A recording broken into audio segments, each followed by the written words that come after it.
Britain is home to many of the most beautiful holy places in the world. Our religious heritage and architecture is more varied than virtually anywhere else on Earth. My name is Ivar Apglin, and I'm on a journey to explore the best of Britain's holy sites and to uncover the rich and diverse history of our spiritual landscape. I want to know how these places came to be, discover what they reveal about the people who worshipped at them, and explore why they continue to fascinate us today. This place is incredible. My journey will take me to towering mountain hideaways. It was here that St. Turog took on the pagan forces of evil. Icy healing pools.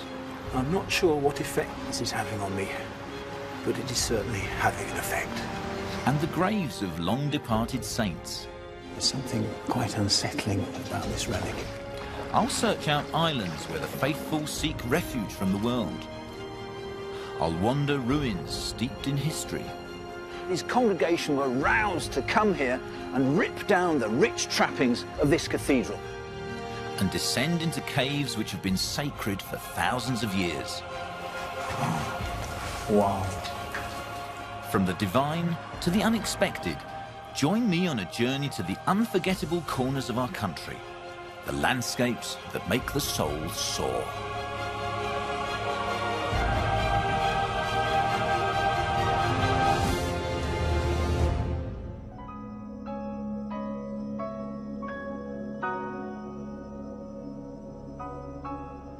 The idea of visiting a shrine is completely alien to me. I don't understand how venerating the bones of a person, however holy, can somehow bring you closer to the divine. But I'm setting my prejudice aside to try and understand this ancient tradition. I want to find out why saintly relics have played such a major role in our religious history.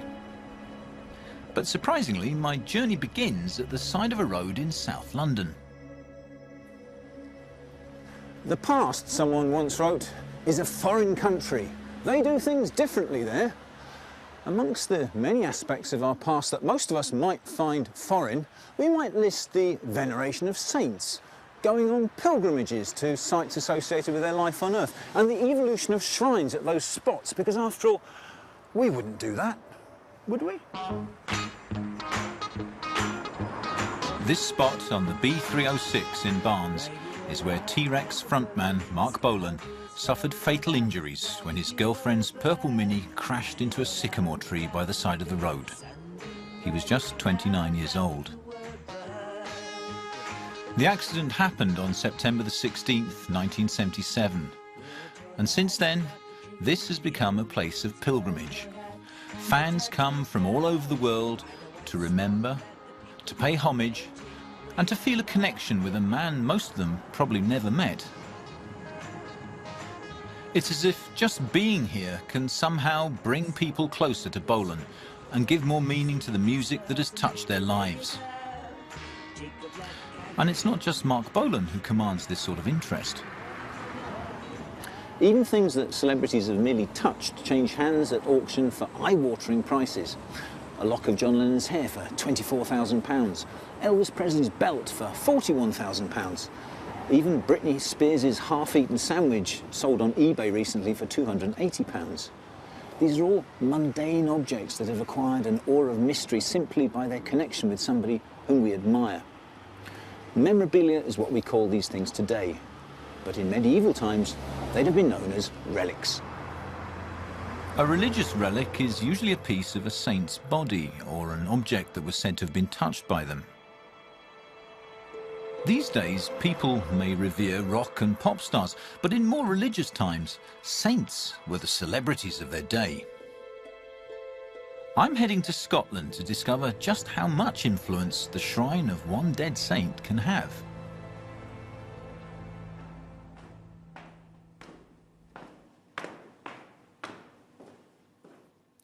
This is the burial place of St. Mungo.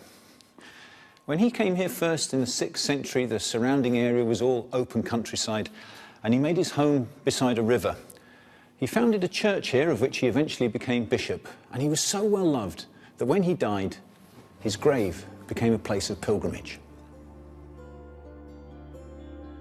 After a while, so many people were coming to the field by the river to worship at the grave of St. Mungo that a small village sprang up next to the church. And in time, this village grew into a town, and the church over the grave was rebuilt as a grand cathedral. And in turn, the town in which the cathedral sat grew into a city.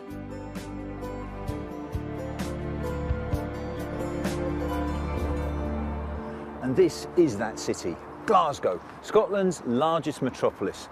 The M8 thunders along behind us over there as a modern reminder of all the human traffic that's been drawn down the ages to the tomb of this holy man, because none of this would be here if it wasn't for St. Mungo. Not surprisingly for the man upon whose grave Glasgow is founded, legends abound about St. Mungo. Some believe he was the illegitimate son of Scottish royalty. Some say he was King Arthur's nephew. It's almost impossible to separate fact from fiction. But we do know that Mungo came to this area around the year 540 and lived as a hermit in a small cell. The saint's actual name was Kentigern, but he was called Mungo as a term of endearment. Mungo in the ancient British tongue meant beloved one, and the settlement that grew up around him became known as Glasgow, which means beloved community. Philip Larkin once wrote that what will survive of us is love. And nowhere is that more graphically illustrated than here. Because whatever we may think today about saints, relics and shrines, you cannot deny the very real presence of Scotland's largest city. A lasting testament to people's love for Mungo. It'll be hard to top this, but there is another saint who has a special place in my heart. I'm a Welshman through and through, and there's a saint who has had an even greater impact on my country than Mungo had in Scotland. I'm in St. David's to visit the shrine of a man who not only founded a city, but who lies at the very heart of a nation. I'm following in the footsteps of the thousands of medieval pilgrims who flocked here to the shrine of St. David. His cult here in the Middle Ages not only shaped the whole history of the church in Wales, as our patron saint, he's helped shape our national identity. Now, it may seem strange that a country as thoroughly nonconformist and Protestant as Wales should retain an affection for a Catholic saint. But perhaps it's because, unlike the other patron saints of Britain and Ireland, he's the only one who was born and brought up in the country that he came to represent.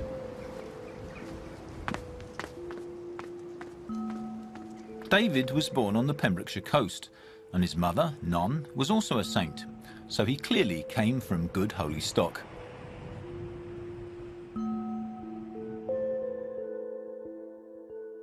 During his lifetime, David rose through the ranks of the church, becoming first a monk, an abbot, a bishop, and finally Archbishop of Wales.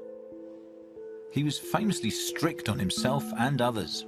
He refused to drink anything but water, and the Welsh national symbol, the leek, is maybe a reference to his Spartan diet.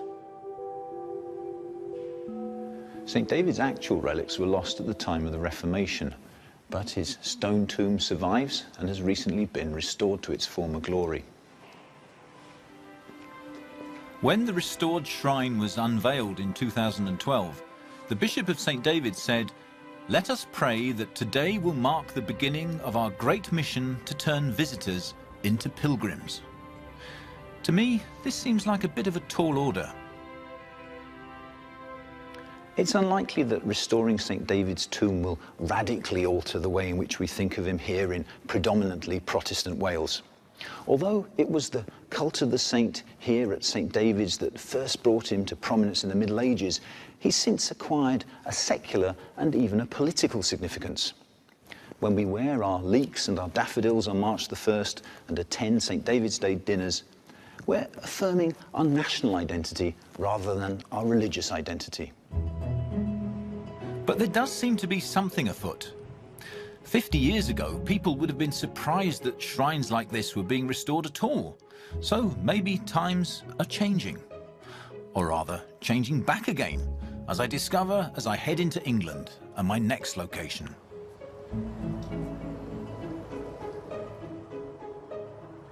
I'm in St Albans, home of Britain's oldest Christian shrine, and it's easy to understand the enduring appeal of St Albans' story.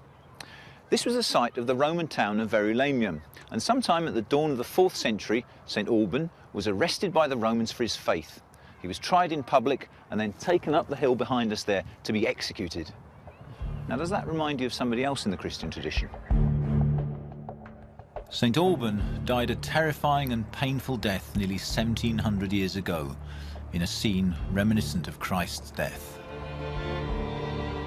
Perhaps this is why pilgrims soon flocked to his grave, and in time this cathedral was built in his honour.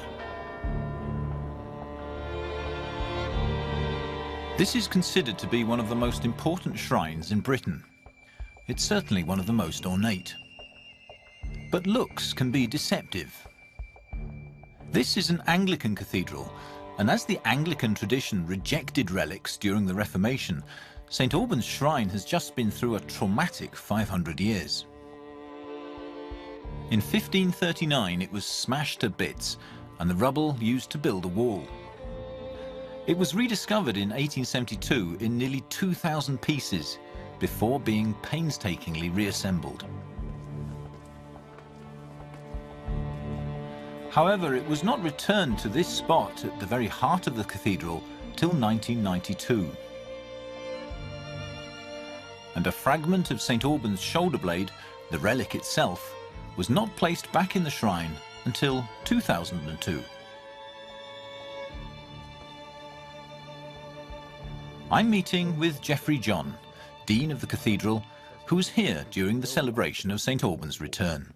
When the relic was returned here in 2002, we had a rather grand service when a bishop came over from Cologne to restore the relic to the shrine. And it had a surprising effect, even on people here, where you might think there wouldn't be an instinctive interest in relics. One lady happened to say outside the cathedral, she saw the procession passing. She said, "Oh, well, Alban's come home then." And the clerk of works here, after the service, has said to me, I don't know, Dean, when that bone went back into the shrine, it was like the battery went back into the works. Wow. Which is an extraordinary thing to say, but I do understand what he means. And to be honest, before I came here, I hadn't had very much interest in relics. I hadn't thought very much about devotion to them. But I can see here why it matters. What exactly is it about relics that compels people to visit them and venerate them? I think the main thing is that it is a physical connection with the saint. And we do this kind of thing in ordinary life, don't we? And people sometimes keep a piece of jewellery from a loved one who's departed, or even a lock of hair. And I think it's the same kind of thing. Any way of getting a more material connection, contact with the saint, helps people to feel in communion with the saint, helps prayer. To me, the return of the relic and the restoration of the shrine is surprising. It seems to suggest that the Anglican Church is turning away from one of the key ideas at the heart of the Reformation.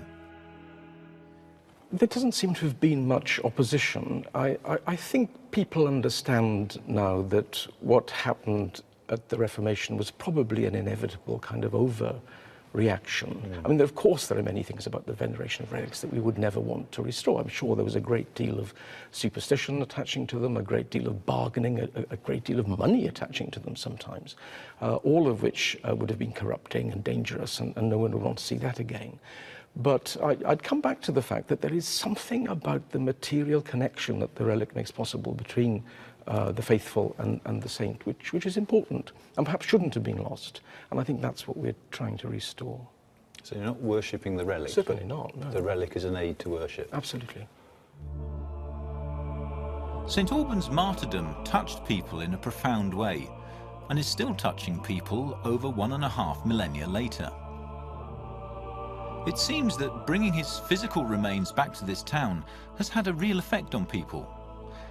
It's not what I would have expected, but the more I learn about shrines, the more intrigued I become. I think it's time to go and visit the experts in a place where the idea of venerating the saints has never gone out of fashion. This is Westminster Cathedral in London, just down the road from the more famous Westminster Abbey. This is the most important Catholic church in England and Wales, and a place where saints and their shrines are held in the highest esteem. Since leaving Mark Boland's roadside memorial, I have visited the shrines of saints who lived well over 1,000 years ago, certainly long before the Reformation. But the shrine I've come to see here is of a man who lived just 350 years ago, and it still has the power to shock. This is not a typical relic. It's not a small finger bone shut away in a case or a piece of skull or whatever. It's the entire body of St. John Southworth, a man who died for his beliefs and was executed, butchered by due legal process, hung, drawn and quartered, and then his body reconstituted and spirited away and eventually brought back here. It's very powerful because it's a tangible piece of our history. This is not from the remote past. This is from 350 years ago. And perhaps because of that, it's all the easier to see how a relic such as this can inspire faith. The body beneath these covers has undergone a basic form of mummification. The organs have been removed, but the dried remains of St. John Southworth are largely intact. The physicality of this shrine is very moving. It's a tangible link to the past, and I think that's what makes it so powerful. To hear more about John Southworth, I've arranged to meet the head of the Roman Catholic Church in England and Wales, Archbishop Vincent Nichols. Well, St. John Southworth was a Lancashire man, and he was ordained a Catholic priest in 1613. And of course, at that time, being a Catholic priest was an illegal status. Dangerous thing a dangerous thing to do, yeah. But he ministered in Lancashire till he was arrested for the first time in 1630. He was imprisoned in Preston and eventually sent down to prison here in London. By this time, magistrates, I think, were becoming sympathetic, and he was basically allowed out on bail, which meant that in this area, in the streets around this cathedral, he then became a very well-loved figure, caring for the sick, especially those who had the plague, and ministering the sacraments to them. And that went on till 1654, when he was again arrested and brought before the magistrate. And the story goes that the magistrate said to him, "You're charged with being a Catholic priest. There is no evidence to prove that, so if you'd like to plead not guilty, you can go." And he said, "I can't. I am a Catholic priest." He was quite an old man by this time, and I'm not going to hide the fact. Everybody knows it, and people would be astonished if I denied it in court. So he was condemned to death. He was hung, drawn and quartered in 1654. And then, I think is often the case with saints, then perhaps the more interesting part of their life begins. His body was paid for, I believe, by the Spanish ambassador, who stitched it together again, and eventually it was returned to this cathedral in the 1920s. St. John Southworth was clearly a very worthy man, but what makes people like him so important to the Catholic Church? The Catholic understanding of saints is that they are alive in heaven and they are attentive to our efforts here and help us with their prayers. So there's, if you like, not just a memory relationship, but a living relationship with saints. I think sometimes it is a misunderstanding that we worship saints. We don't. We offer them our love and we ask for their prayers, and we draw great strength from their example and their continuing presence as part of the living church.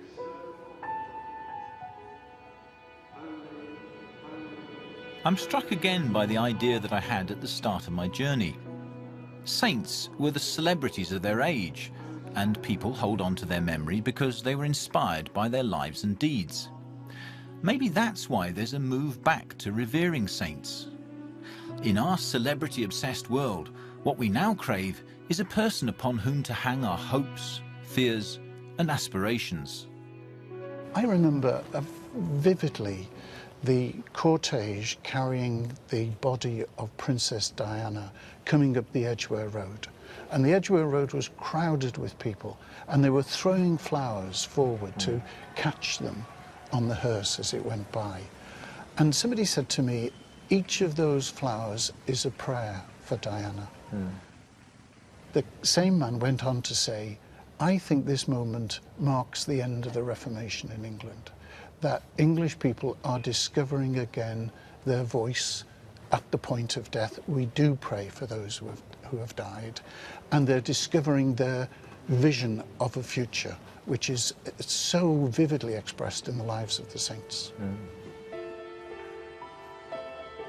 The end of the Reformation is a big claim to make. But it's not the first time that people have said that something profound seemed to happen in our society at the time of Diana's death. We're used to visiting the graves of our loved ones, and I'm beginning to see that it's also possible to draw inspiration and comfort from the memories of the dead saints. Something that connects us to a shared belief in what is good. I now understand how relics can help some people to find that connection.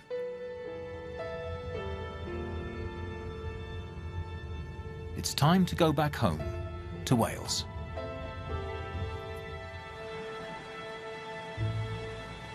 I've spent most of this journey in the grand surroundings of some incredible cathedrals, but now I'm heading somewhere that couldn't be more different. This is Pennant Melangell, near the Snowdonia National Park. It's home to the shrine of a woman who made this a place of sanctuary.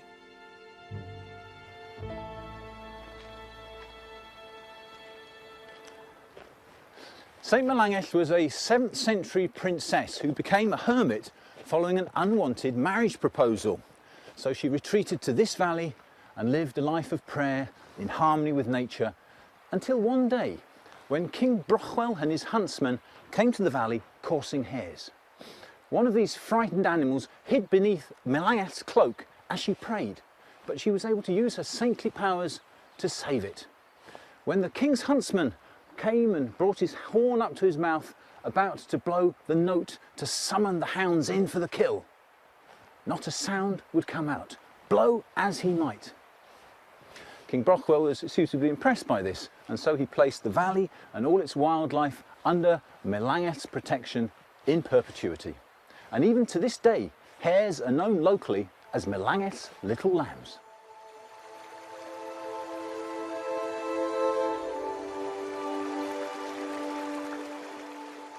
Melangell's story is simple. She did not found a city, represent a nation, or lay down her life in barbaric circumstances. But there is something about her that has endured. She lived here over 1400 years ago, and her memory is still held very dearly.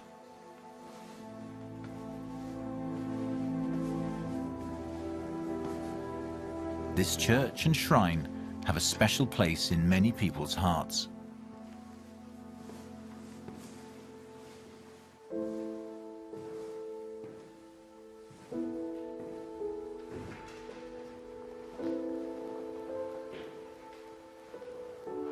This is St Melangell's actual shrine dating back to the 12th century. It stood on legs like this apparently so that pilgrims could more easily pray literally beneath her relics.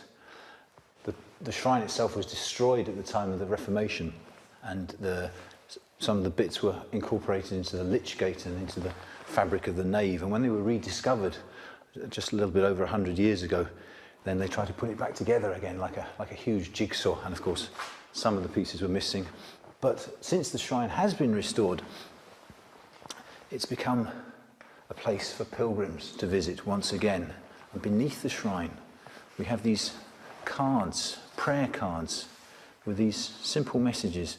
Dear Nan, 15 today, there isn't a day we all go by without missing you. May this peaceful place bring healing powers to my dear wife.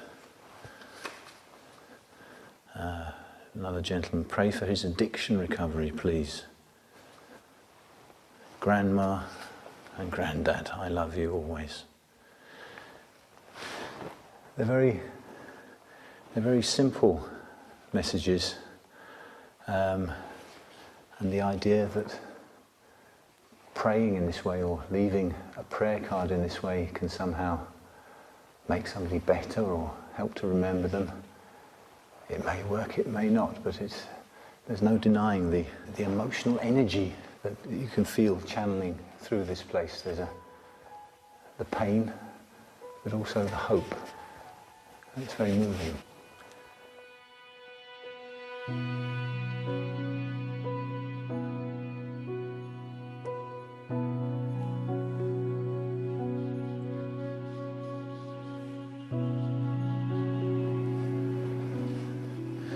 During restoration work, it was found that this part of the church, the footings were semicircular, and it was rebuilt according to that design, which may well suggest that this was the earliest part of the church, as that is an architectural style characteristic of the Romans, or at least Roman-inspired architecture. And when they were here, working away on that, they found this grave, and within it were the bones of a woman of the correct period. It's thought that they may well be the bones of Saint Melangell, stowed here or reburied here at the time of the Reformation, where they remained in secret until modern times, when they were restored to the shrine. So it may well be that Saint Melangell's relics are once again back in the shrine.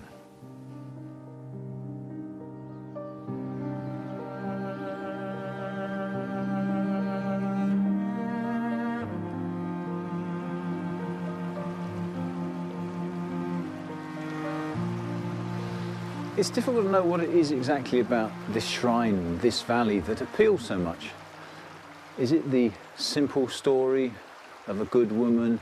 Is it the fact that people feel that praying to her for help can bring about results? Is it simply the glorious, unspoilt setting that instantly transports us back almost to her time here, because it is relatively unchanged? Whatever the reason, and I guess 8000-680-118. Lines are open 24 hours and calls are free from landlines and mobiles. Most. I didn't expect shrines to really get under my skin at all, but this place has been described as one of Britain's holiest places, and I, for one, am inclined to agree.